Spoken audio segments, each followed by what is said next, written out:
वयवारीची मांडणी करताना सेंटरला आज लिहायचं, उजव्या हातावर नंतर लिहायचं आणि डाव्या हातावर काय लिहायचा पूर्वी. जे दिले ते मांडून घ्या. ठीक आहे. बघा, दोन भावांच्या आजच्या वयाचे गुणोत्तर 2:3 आहे. 4 वर्षापूर्वी त्यांच्या वयाचे गुणोत्तर 1:2 होते. तर मोठ्या भावाचे वय किती? ठीक आहे. बघा, दोन गुणोत्तर दिले असता एकाखाली एक लिहून द्यायचे. ठीक आहे. आजचं गुणोत्तर किती? 2:3 एकाखाली एक लिहून द्यायचे. ठीक आहे. 4 वर्षापूर्वीचं गुणोत्तर किती आहे? 1:2. ठीक आहे. दोन गुणोत्तर दिले असता एकाखाली एक लिहून द्या. ठीक आहे. चला आता पाहून घ्या.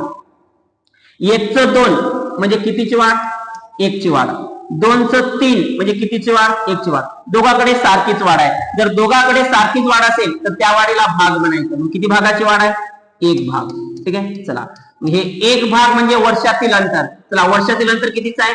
4. मग 1 भाग बरोबर किती लिहायचं? 4. ठीक आहे. एका भागाची किंमत नेहमी डाव्या हातावर द्यायची. 4 1 4. ठीक आहे. 4 2 8. तर मला सांगा हे वय कधी आलं? 4 वर्षापूर्वी. 4 वर्षापूर्वी 4 तर आज किती? आज असणार 8. 4 वर्षापूर्वी 8 तर आज किती? 12. ठीक आहे. हे लहान्या भावाचं आजचं वय आणि हे मोठ्या भावाचं आजचं वय. तर तुम्हाला कोणाचं विचारलं? मोठ्या भावाचं आजचं वय किती? मग मोठ्या भावाचं आजचं वय किती वर्ष? 12 वर्ष असणार. ठीक.